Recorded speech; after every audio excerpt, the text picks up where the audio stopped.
You have to know what you believe in, what it is that you get up for each and every day that drives you. For me, you know, I am blessed to be Lieutenant Governor of the great state of Florida. I was blessed to be a Green Beret, but I'm a dad and I'm a husband first and foremost. Those are the things that define me. Those are the things that I wake up for each and every day. And I want to know, am I leaving it better than I got it? Am I doing things that are going to make my family proud of me? The Meemaw rule is if your grandmother, your Meemaw, whatever you choose to call them, is going to give you the side eye or smack you in the back of the head if you're doing something, you might want to think about that because it's counter to what your moral compass should be. Those are the things that I think you start with. But then it's courage. You have to have the courage, as the First Lady said, to stand alone, even when times get tough. And it's a conviction to follow through with what you believe. But the last part that I think we often miss is candor. You have to have the candor to speak the truth, no matter the cost. Thank you both for that. And First Lady, I want to turn to you because you know, in moments big and small, you just show up. So in big moments, we're on a pretty big stage. That's a good example, right? National platforms, pretty big moments. But it's also the small, quiet moments. And I've shared this with you before, just how impactful that I had the honor to serve as the director for the Agency for Persons with Disabilities. And the first week on the job, you and the governor opening up the doors of the governor's mansion to invite ladies and their moms and dads to come in and get ready for the exciting night that Night to Shine is. And it was all things hair and makeup and just what a special just atmosphere that you created for memories that I know they'll never forget. And to me, what was so impactful is that's how we're intended to serve, right? That's what legacy is really all about. And so I want to talk about that legacy a little bit here. So my question for you, First Lady, is when you think about your efforts in public service, what moments or what milestones would you say really have, you know, would you hope that had a lasting impact? Yeah, you know, first of all, it's like the why, right? Some people would ask you, like, why do you get involved? Why do you get involved in policy? First of all, I love the policy. But honestly, for me, it's being and having the opportunity to make a difference, and what do you do with it? You probably have heard me say that a lot. I never want to look back and say, man, you could have really have done something to help somebody who is struggling, but you didn't get in the arena and you didn't get to fight for them. I mean, there are so many people that I have met and so many people that I have seen firsthand that my heart goes out to folks who are struggling. I don't like to see people suffering. It hurts my soul. And to know that there might be something that we can do about it, man, you want to get in and fight for them. And then you understand, like your true north and your compass, what is the proper role of government, right? And what we've been able to do, I believe, is something very special with the philosophy of how Hope Florida works, right? And many of you have done the workshops and have heard us speak about that before. But you have all of these wonderful people in society who are all willing to march and to help that struggling single mother, or to help that veteran, or to help somebody who's homeless on the streets, or somebody who is looking for someone to give them a chance and to give them hope. And the question is then, how does government then navigate that? And what we've been able to do through these Hope Navigators is we've brought in the faith-based community, and we bring in the nonprofits, and we bring in the private sector, and we bring in local government and state government, and you have that one person, that navigator, who is the key point of contact to people who are struggling. What we've been able to do, and I'll get to your question, I'm not going to answer it, but what we've been able to do with reaching out, especially, you know, proactively, right? So somebody who's receiving government assistance, to call them and to say, hey, where do you see yourself in 5 years, 10 years? Where do you want to be? Where do you struggle? And to be able to change the trajectory of somebody's life with one phone call and talking to a human by bringing in all of the resources available in society, to me, that's magic. And that, to me, is one of the greatest things I think we can continue to double down on here in the state of Florida, but also across the nation, to give people a little bit of hope and to give them, you know, just a whole change in trajectory of their lives. And I'll say this last thing. I've talked a lot about the value of mentorship, and I've understood what that means, particularly for our youth, right? Changing the trajectory of their lives and having someone to be there to listen. That doesn't stop when you turn 18. And what I've realized about the value of the navigators, who are exquisite people, and all the people available to help in the community, the churches, is when you make that connection with someone who's struggling over the age of 18, they need mentors too. And it really is it's an amazing thing that I think we've been able to do here in Florida. Yeah, It is definitely a lifelong journey. And I think what I love about what you just hit on is it makes an impact today, but also just for future generations. And it's so special. So thank you for sharing that. Lieutenant Governor, I'd love to turn it over to you. I have a question for you. So yesterday, we had incredible panelists. So if you were a member of one of those panels, thank you again. We got to hear from youth and we got to hear from mentors, to your point, First Lady. And we got to hear from incredible child welfare professionals. And you know, what they all shared, it was so impactful. What they shared was, hey, there was this moment in time that really centered them and deeply, deeply connected them to their profession, or deeply centered them into why they wanted to drive and where they were going in the future. And I thought it was incredible to hear and then be able to share that. And so, Lieutenant Governor, I'm curious. I would love to hear from you on, can you share with us a defining moment? A moment maybe from your early childhood, or a moment where someone, you know, that just really made a difference and it set you on the path that you are on now. You know, Taylor, that's a great question, and I'm going to have to give a little bit longer answer on this one. I know we have a time thing here, but I really want to hit on this. So, you know my background. I was born to a 16-year-old who had substance abuse issues, and I was adopted by my grandparents, and, you know, my life changed. So I think you got to look at that. They didn't have to adopt me. They were past the years where they needed to be raising kids, and they gave me opportunity. They gave me hope. Hope is an incredible word. I believe the most powerful word in our English language, hope's pretty close, but it's tomorrow, because tomorrow predicates hope. You have a choice, whether you're going to choose to do something different, rise up above what goes around you, or you're going to let it drag you down. Tomorrow offers hope, and each and every time you look at it, you have a choice. From there, you know, I ran off to college. I attempted to. You get injured, and I joined the military. And you never really know how it's going to go. I loved serving in the military, but I wasn't sure I was going to.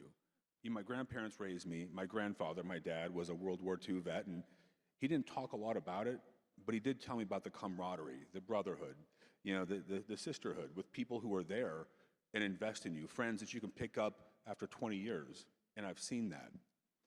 As luck would have it, I kept volunteering to do more and more and more, and I ran into someone, and, you know, you hear this said, and I want to jump up and down and throw my hands in the air on this. Behind every strong man is a stronger woman, and you got to have someone who is willing to go in a battle with you. If you know me, you know my wife, Layla. She's a force of nature. She's the real deal. And as luck would have it, I was serving in the UK, got sent to a school in Arizona, and we ran off to Vegas after 3 months of sort of dating and got married. We just celebrated our 25th anniversary. So I share that, thank you, because you have to be with someone who shares your values, who understands you're kind of crazy and is willing to go into the fight beside you. I've seen what you two do, Casey. It's incredible. But think about our world and think about the people you stand beside. She showed me things and taught me things that I didn't know about myself or other pieces, and it was incredible to see how that shifted me. You know, we have 2 boys. They're 10 and 13. How many of you are parents in the audience? So you're going to know exactly where I'm going on this. And if you're not a parent, and you will be, this is pretty important. When you have a responsibility for someone that came from your family that you made, it changes everything. Everything about what you do, how you think, and what moves. And Gabe and Colt, we are blessed. We didn't know if we'd have kids. And we struggled with this. We had multiple miscarriages. We went through IUI and IVF. And they give you the opportunity to, again, provide a better tomorrow, to provide hope, and it recenters what you're fighting for. My wife and I both deployed. She was a 20-year veteran as well. She did 20 years as a counter-intel agent, serving in special operations in a time when, frankly, women didn't really do that. She went on the objective and did things that women really weren't doing, and she saved American lives simply because of her courage to step into that lion's den.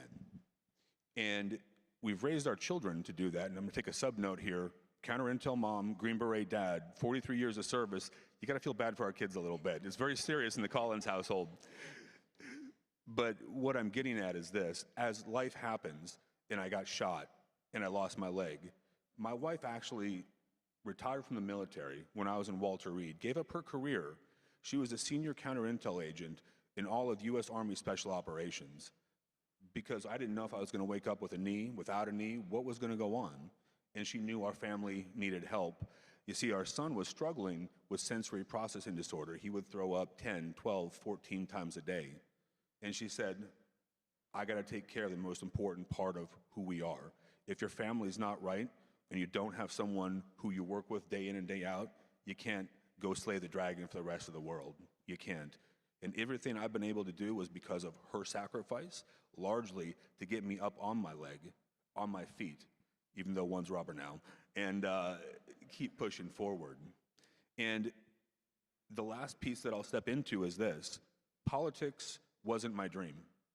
It really, when I tell you this, there are a multitude of things I would rather do. It's volumes besides being in politics. But here's what I know. If good men and women who have life experiences, who care about what matters, don't step into the breach to leave it better than we got it, to make sure that our children, that next generation, have everything we love, all those truths that we hold to be self-evident, that are worth fighting for, worth giving all that you are and all that you could be for. If good people don't do that, then all is lost already. And if not me, then who? If not now, then when? But you still have to have people help you. And that person actually was the governor. He opened a door and asked me to step into the Senate. And I wasn't really sure I wanted to do state politics, but man, I am so glad. And then it's about performance and living up to those ideas, those ideals, those principles, and fighting for what matters, and the rest is history. So if you don't think one person can make a difference in your life, it's not true. We can make a difference for everyone around us. We just have to choose how we do that. Man, absolutely. Lieutenant Governor, thank you so much for sharing that. First Lady, I want to go back to you. One of my favorite things to hear you talk about, because it's electric and it is fire, is just this concept that, hey, these infrastructures that have been created to serve people should do so. It's not really revelatory, right? But simple isn't always easy. And what I love about when you're talking about these infrastructures and really adding friction to make sure that they're as agile as the people that we serve, that's really, again, what's at the center of and the backbone of Hope Florida. And so I have a question for you. I would like for you to talk to us, if you would, about, that reimagining government and adding that friction. Again, while it sounds pretty straightforward, right? The systems that we create for people should serve them, right? Simple is not always easy. And so my question for you, First Lady, is could you share with us, what defines the person-centered, the holistic approach that really is at the heart of the Hope Florida model? I think it's pretty easy. It's being able to talk to a human-to-human connection, right? That's it. And I think with where we've gotten to with society, it's like we've become less and less attached to one another, less conversations in person, and more electronics and technology getting in the way. And so, one of the things that I noticed very early on, and again, this is such a humbling and such a privileged position that I'm in. And like I told you before, I wanted to maximize it. So one of the things I did was really go around the state and do roundtable listening sessions. And I was meeting with stakeholders about, the child welfare sphere and a lot of other things. And it was neat to see, a little surprising, but neat to see people who were serving the same constituency of folks meeting for the first time in a geographic location. And it kind of hit me. I was like, man, maybe we should make a connection with this. And then when he was first elected, and you weren't there yet, but I was trying to figure out how the DCF website worked. And to be honest with you, it was very confusing. And then my heart goes out to like a single mom, right? You're trying to put food on the table. You're trying to keep a job. You're trying to make sure your kids are in school and helping with their homework, and they're brushing their teeth and they're getting home, and all of these things, paying bills, and just imagine, do you have the bandwidth to be able to navigate a government bureaucracy? No. And even if you could navigate a government bureaucracy, are all of the solutions in one stop? No.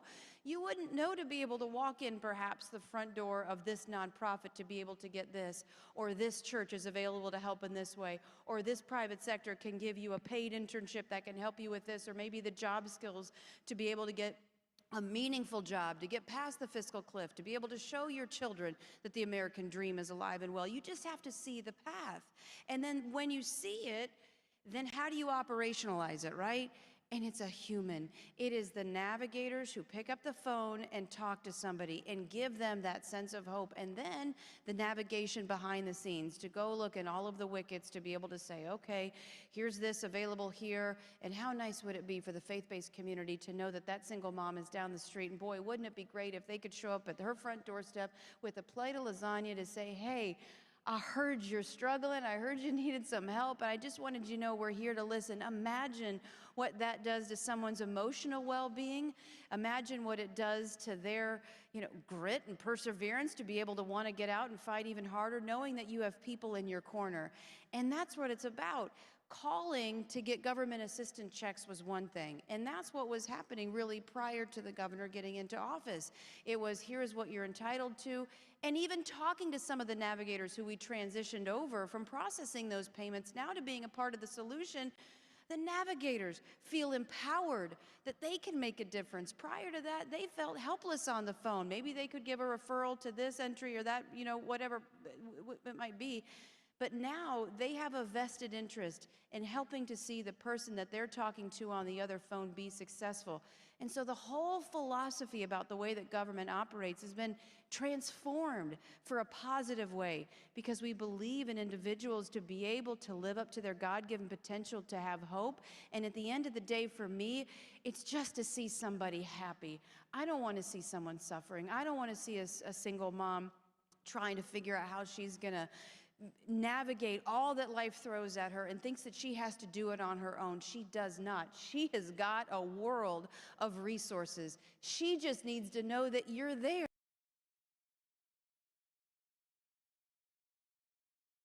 Figure out where you need to go, you make it happen, you chart your course. Maybe it's economic self-sufficiency, maybe it's to keep the lights on, maybe it's a job, maybe it's to volunteer. Whatever it is, what is meaningful for you, to operationalize that is to me like, I can't even tell you how special it is.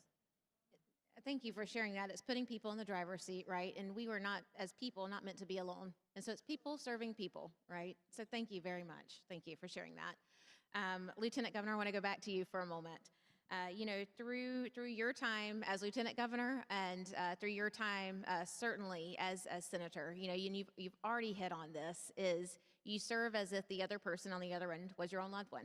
I think that there is probably no better example of how you have fought over the years for all of us and represented us so very well through legislative sessions, and most importantly, the families that we're working to serve through policies and through budgets, right?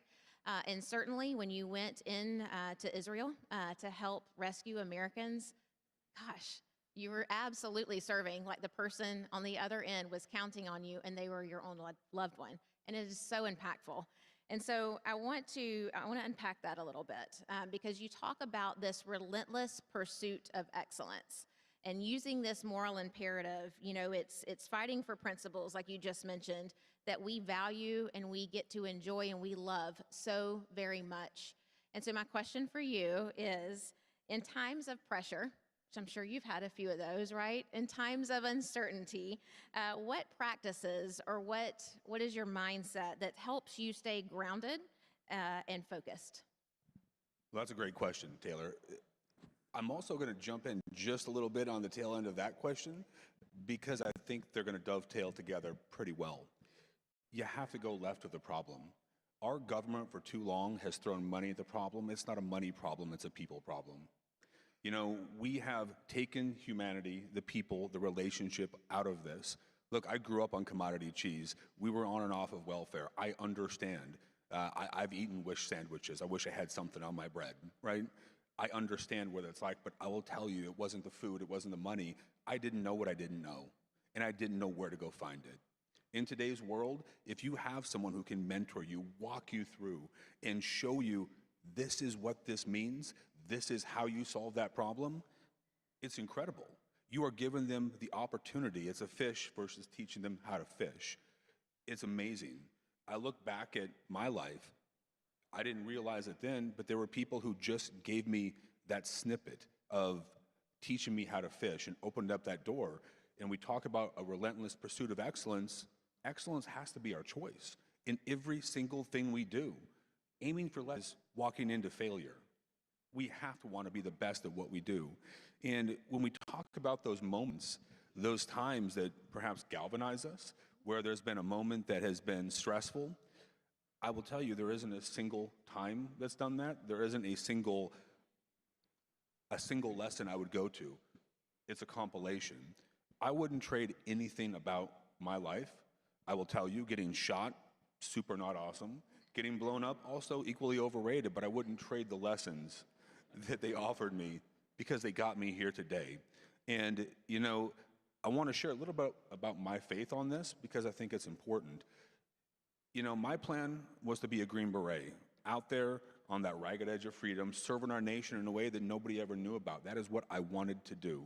And I fought relentlessly to requalify after I lost my leg. I fought to stay in longer when I knew my body was breaking down. And I failed to listen. You know, God's plan is so much bigger than our plan. No matter how hard I pushed, no matter how hard I didn't want to listen, no matter how much I wanted what I wanted, when I wanted it, how I wanted it, God still had a plan. And when I finally listened, it's amazing how things took a turn. And when I got out of my own way, these paths happened. So what do I do when things go awry? I take a pregnant pause, first and foremost. What you're going through is never going to be the best time in your life, and it's never the worst time in your life. You have been through these things before. You have what you need. You don't need anybody else to solve the problem, to fix the problem. You just got to slow it down, stop, think, analyze, act. If you do that, you're going to take the emotion out, you're going to put the pieces together, and, you know, Hammer, how many times have we heard, how do you solve that complex problem? How do you eat this giant elephant of a problem? Well, you take it one bite at a time, right? You know, just knock down one target, do one thing right, move on to the next, build and develop a path of excellence and success, and before you know it, crazy things happen. Look, if a kid who was raised on welfare, adopted by his grandparents, can be here today talking to you with this opportunity, all things are possible. But you have to control how you approach things. You got to listen. God gave us 2 ears and one mouth for a reason. And then you have to act with a focus and aim for excellence in what you do. And if you do those things, no matter how hard that moment is, you can get past it. Can I get an amen? Thank you for sharing that. You know, question for you both. And you just hit on this already, both of you. Leadership, it often requires showing some grit, right? Showing grit in the face of a challenge. And, you know, First Lady, yesterday we were talking, and earlier today too, we talked about, you know, we're called into the arena, right? And we each need to armor up like only we can. And I was thinking about this idea of armor in the book of Ephesians, the armor of God, right? You got a helmet, right? You got this sword, and you have this breastplate, and it goes on the front. And the imagery of that is so purposeful because you're running into battle, right? You're not retreating, you're running to. And that's what you do every single day in your role, First Lady. And Lieutenant Governor, thinking about this same thing, you know, I was, my gosh, we've already talked about just how you show up with such intensity and passion, but you shared something so powerful and so profound during, I think it was during your swearing-in ceremony just a few weeks ago. And you said a challenge that has stuck with me just ever since. And that challenge was, you define your path. You define your path. And then you follow that with, don't flinch. And that was so impactful, and I have not forgotten that since. And so my question to both of you is, you know, you're obviously inspirational, and you lean on your experiences for the good of others, which is incredible, incredible.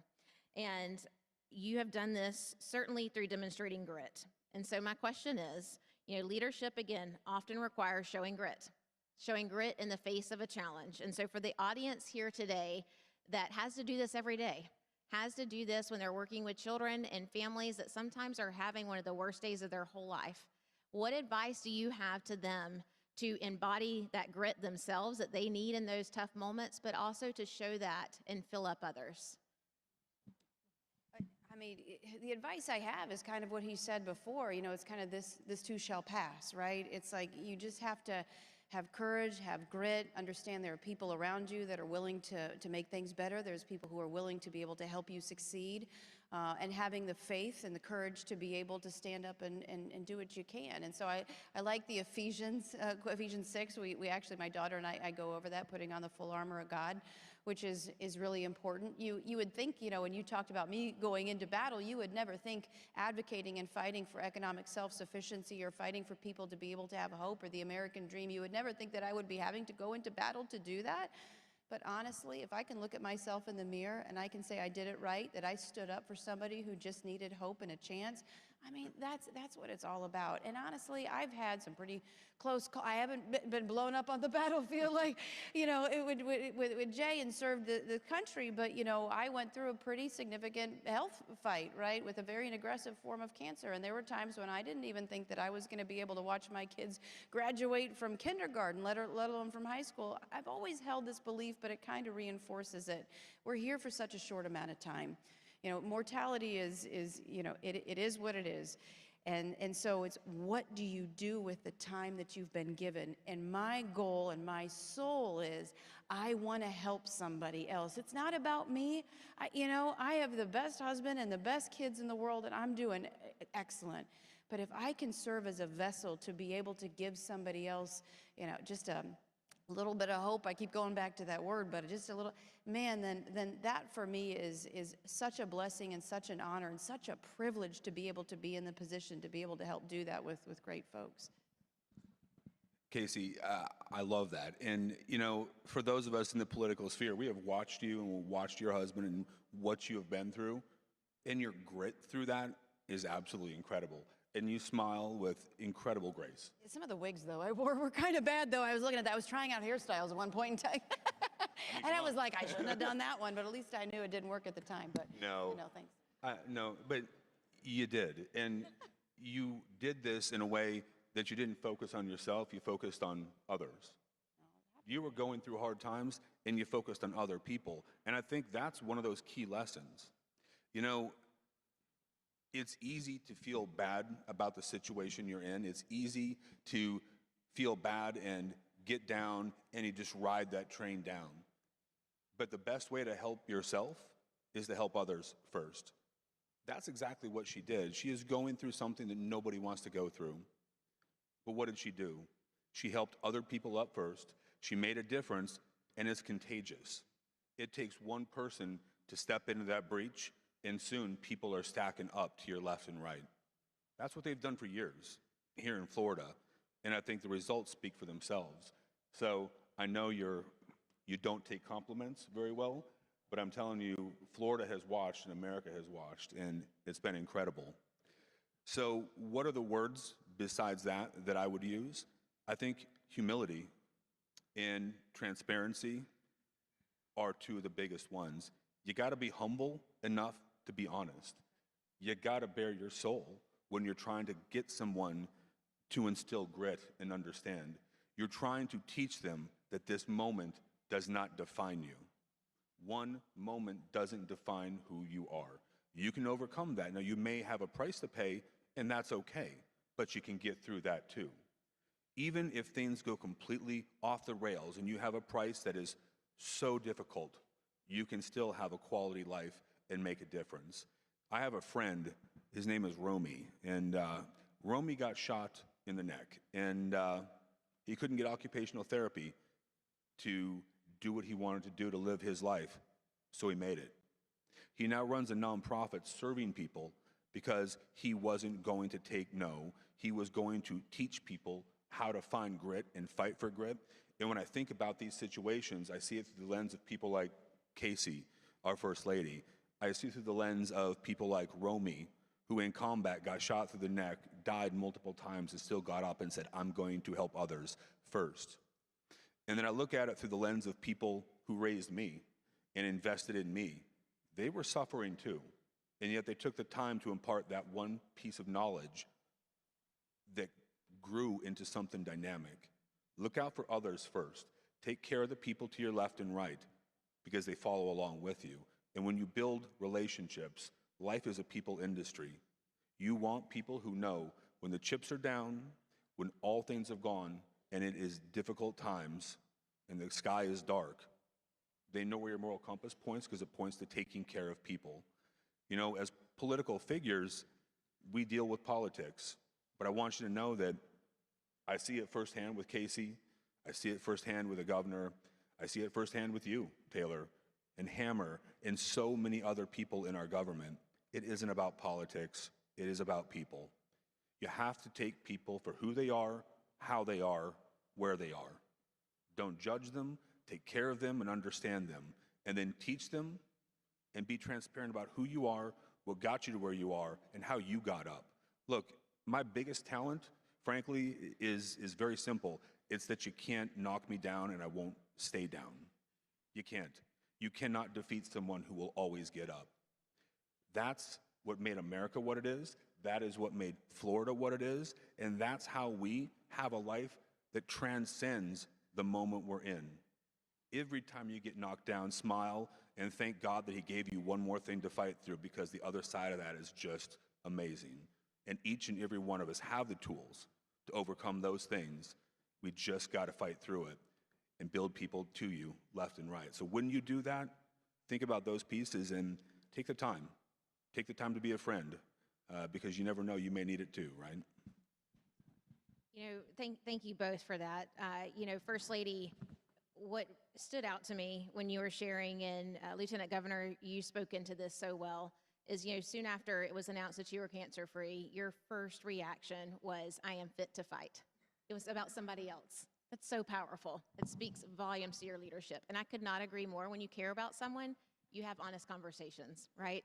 And so, guys, incredible. We have incredible leaders in Florida. I cannot thank you enough for being here today, for pouring into us. Thank you so much for always going into the arena. Can we give them a round of applause?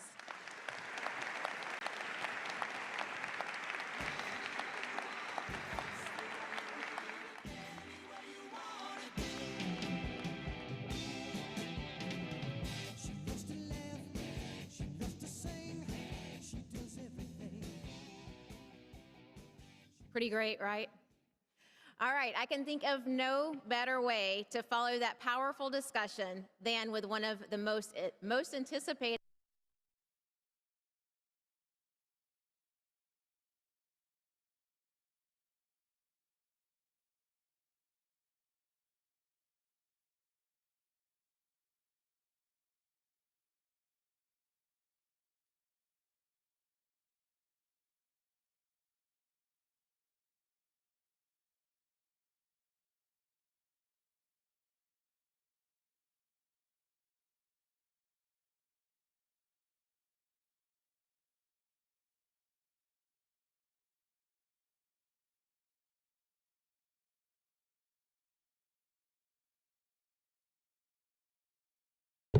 Each of you were nominated because of your peers and your partners. They have seen the difference that you are making. They see your hunger, they see your drive, whether through leadership, compassion, or innovation.